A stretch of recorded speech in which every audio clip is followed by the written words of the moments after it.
This channel does not promote any violent, harmful, or illegal activities. All content provided by this channel is meant for an educational purpose only. বাহ, এবার হয়েছে স্বাদ। হ্যাঁ, অপূর্ব স্বাদ। MDH এর চাঙ্কি চাট মশলা, জীবনে আসল স্বাদ জাগলো। আসল মশলা yes MDH।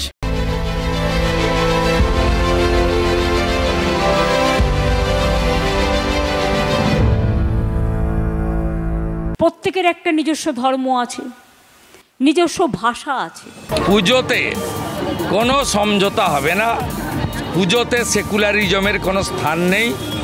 পুজো হবে হিন্দু মত রীতিনীতি পঞ্জিকা অনুযায়ী। সবাই যখন সব কিছু ভুলে একটা জায়গায় এসে মিলিত হন, সমবেত হন, তখন কিন্তু সব পদগুলো একটা জায়গায় এসে মিলিত হয়। অত্যন্ত অন্যায়, অত্যন্ত অন্যায়। অতীন ঘোষের একটা পুজোতে গেছেন এবং একটা বিশেষ সম্প্রদায়কে বার্তা দিচ্ছেন হিজাব করে। সকলকে আসলে আমার গলার টনসিলটা ফুলেছে, সেই জন্য আমি রিস্ক নিচ্ছি না, কারণ এই বৃষ্টিতে ভিজে এরা মাথায় একটা ছাতা, ওরা মাথায় একটা প্যান্ডেলও করে না। একটা বিশেষ মেসেজ তিনি 32-33% ভোটারকে দিচ্ছেন টু কনসলিডেট হার ভোট ব্যাংক। আমাকে এখন 4-5 দিন কন্টিনিউয়াস করতে হবে প্রায় 2500 পুজো উদ্বোধন। মুখ্যমন্ত্রী বৃষ্টি পড়লে তাকে অ্যাভয়েড করার জন্য ছাতা আছে, ব্যবস্থা আছে। বৃষ্টিতে যদি কেউ ভিজতে না চায়, নিশ্চিতভাবে ওনার অনেক বয়স হয়েছে, ওনার শরীর সমস্যা থাকতে পারে, তবে এই বৃষ্টিতে ভেজা উচিত নয়। ওনাকে লাগাতার কাঁচি নিয়ে ঘুরতে হবে। তা স্বাভাবিকভাবে তার জন্য হিজাব পরার দরকার।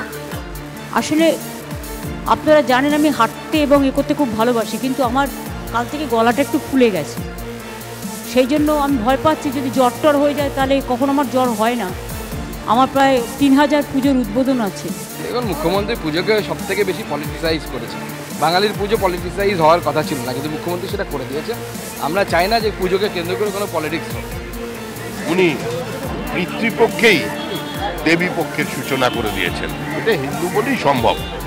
এটা যদি মহরম হতো কিংবা খ্রিস্টানদের কোনো উৎসব হতো, ধর্মীয় আচার অনুষ্ঠান হতো, তাহলে উনি এটা করতে পারতেন। মহালয়ের আগে আমি মাতৃ প্রতিমা উদ্বোধন করি না, ওটা দেবী পক্ষ থেকে করি। আমি প্যান্ডেলটা দেখতে এসেছি, ভবতোষ তৈরি করেছে, আইডিয়াটা বিজঙ্গল। মমতা ব্যানার্জি হিন্দু বিরোধী, সবাই জানে। হিন্দু ধর্মকে গন্ধা ধর্ম বলেন, মহাকুম্ভকে মৃত্যুকুম্ভ বলেন, RSS, বজরং দল, বিশ্ব হিন্দু পরিষদ, সনাতনী সংগঠনগুলোকে বলেন জঙ্গি সন্ত্রাসবাদী। অতএব উনি যে হিন্দু বিরোধী, সনাতন বিরোধী, সবাই জানে, নতুন করে কোনো কারণ নেই। পশ্চিমবাংলায় প্রকৃত হিন্দু যারা, তারা শাস্ত্র পঞ্জিকা মেনেই চলেন। পিতৃপক্ষে কোনো শুভ কাজ কোনো হিন্দু করে না। মমতা বন্দ্যোপাধ্যায় আজকে যে উদ্বোধন শুরু করেছেন, বা যদি মহালয়ার আগের দিন যে উদ্বোধন করেন, তিনি মণ্ডপ উদ্বোধন করেন, তিনি উৎসব উদ্বোধন করেন, পুজো উদ্বোধনটা কেন করবেন? পিতৃপক্ষে মণ্ডপ উদ্বোধন হয় না। উনি হিন্দু ধর্মে আঘাত করার জন্য এগুলো করেছেন।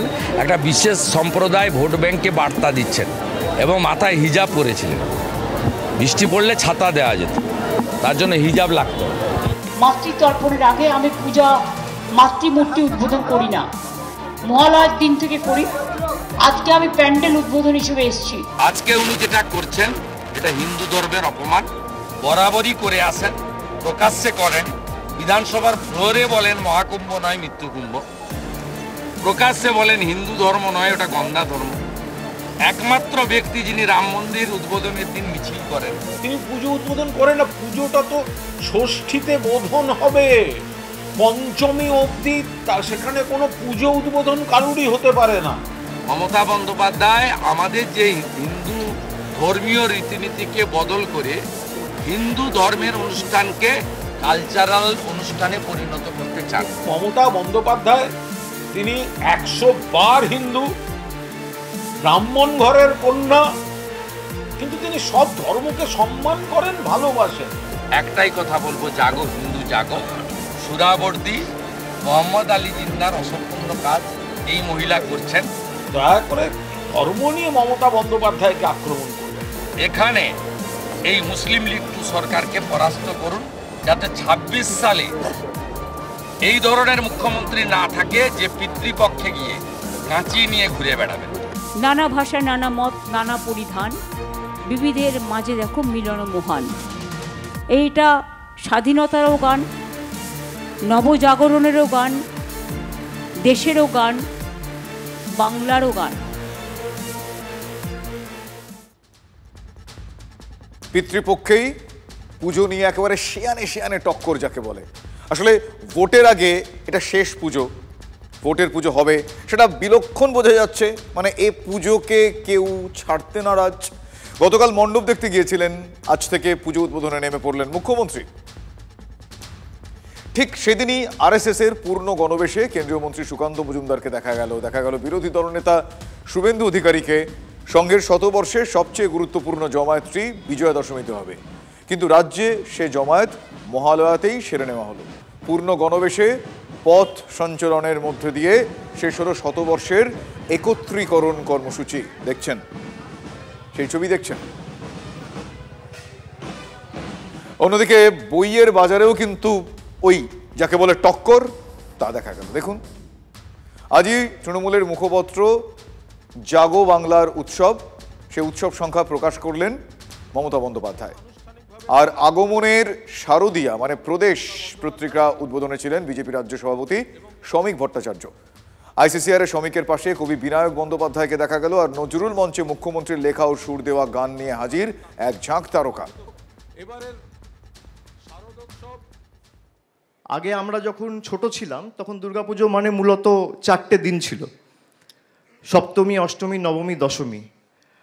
বাংলায় মামাটি মানুষের সরকার 2011 সালে প্রতিষ্ঠা হওয়ার পর থেকে এখন আমাদের সরকারের প্রচেষ্টায়, উদ্যোগে এবং তৎপরতায় যেভাবে আমাদের জীবনের সর্ববৃহৎ উৎসব দুর্গোৎসবের প্রসার আমাদের রাজ্য সরকার ঘটিয়েছে, আমি মাননীয় মুখ্যমন্ত্রীকে ধন্যবাদ জানাচ্ছি। তার কারণ এখন মহালয়ার সাথে সাথেই রাস্তায় লোকজন নেমে পড়ে, ঠাকুর দেখতে প্যান্ডেলে প্যান্ডেলে যায়। মুখ্যমন্ত্রী কবি মনস্ক, তার চিন্তাভাবনা আমাদের থেকে অনেক এগিয়ে। রবীন্দ্রনাথ লিখেছিলেন, আমারই চেতনারই রঙে চুনি উঠল রাঙা হয়ে।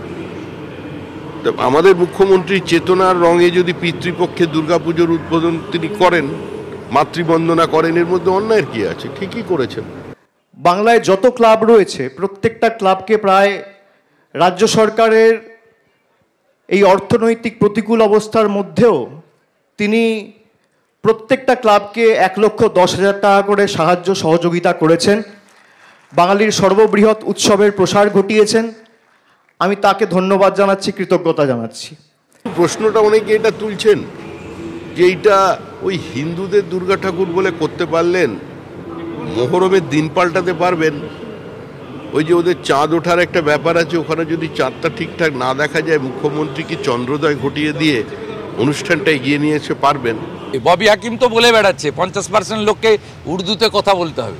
ফিরহাদ হাকিম যে কথা বলেছে এটা তো মমতা ব্যানার্জির অনুমোদিত কথা, নইলে তো ফিরহাদ হাকিমের মেয়রশিপ যায়, মন্ত্রিত্ব যায়। মুখ্যমন্ত্রী প্রমাণ করে দিচ্ছেন বারবার, তার কাছে পুজো একটা উৎসব মাত্র, পুজো নয়।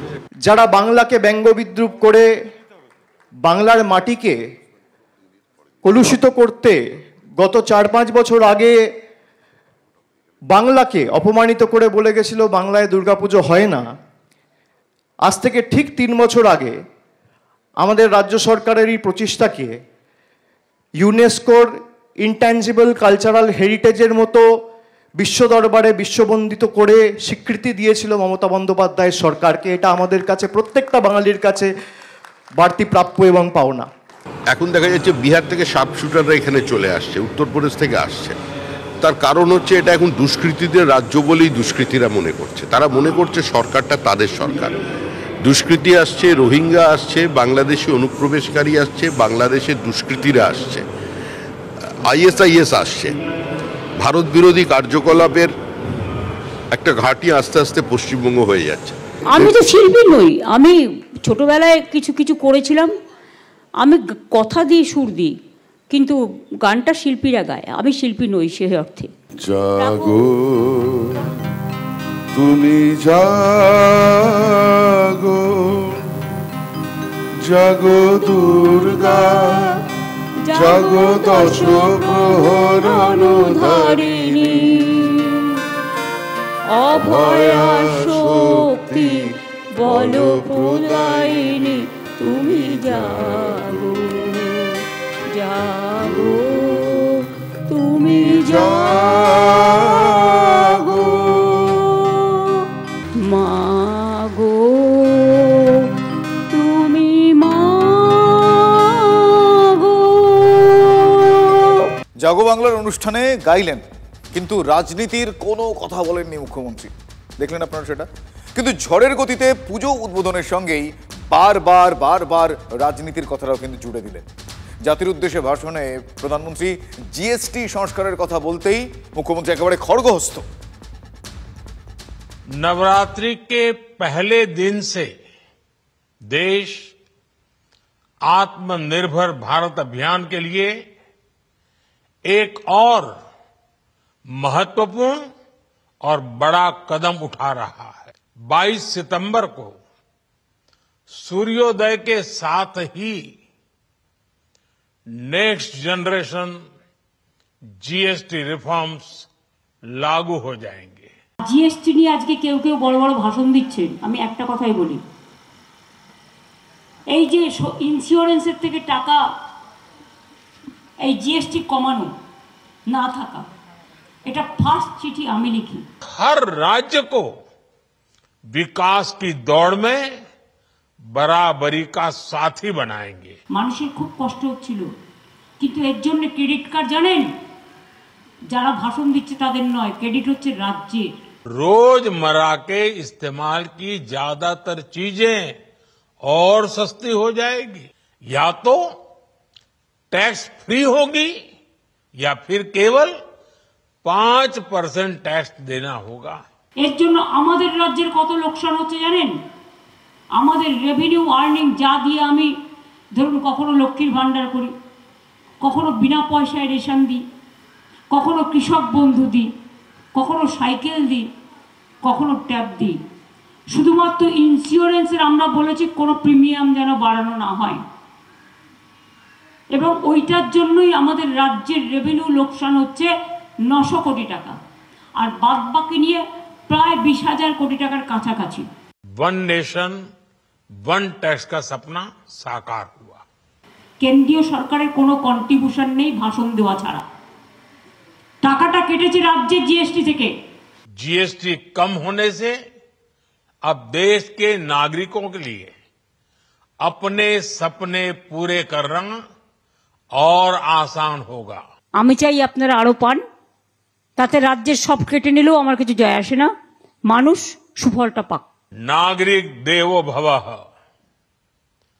नागरिक देवो भवः के जिस मंत्र के साथ आगे बढ़ रहे हैं, नेक्स्ट जनरेशन जीएसटी रिफॉर्म में इसकी साफ झलक दिखाई देती है। আমরা কিছু বলছি না বলে, ভদ্রতা করছি বলে একতরফা টাকা যাবে আমাদের আর ক্রেডিট নেবে তোমরা, তা তো হবে না। ক্রেডিটটা রাজ্যের, ডিসক্রেডিটটা তোমাদের। রাত পোহালেই দেশ জুড়ে নতুন জিএসটি, দেশ জুড়ে জিএসটি সাশ্রয় উৎসব প্রচার শুরু করতে চলেছে বিজেপি। 22 থেকে 29 সেপ্টেম্বর দেশব্যাপী বিজেপির জিএসটি সাশ্রয় উৎসব। বিজেপি সাংসদদের নিজেদের নির্বাচনী এলাকার প্রতিটি বাজার পরিদর্শনের নির্দেশ দিয়েছে কেন্দ্রীয় নেতৃত্ব। কলকাতা বিমানবন্দর থেকে আগ্নেয়াস্ত্র সমেত এক ব্যক্তিকে পাকড়াও করা হয়েছে এবং তার পরিচয় তিনি তৃণমূল কংগ্রেস কাউন্সিলর, পূজালী পুরসভার 14 নম্বর ওয়ার্ডের কাউন্সিলর শেখ আমিরুল ইসলাম। তার কাছ থেকে উদ্ধার হয়েছে ম্যাগজিন এবং 6 রাউন্ড কার্তুজ। কেন কার্তুজ ম্যাগজিন নিয়ে বিমানবন্দরে তৃণমূল কাউন্সিলর? কার্তুজের বৈধ কাগজ দেখাতে না পারায় সিআইএসএফ এর হাতে পাকড়াও তিনি।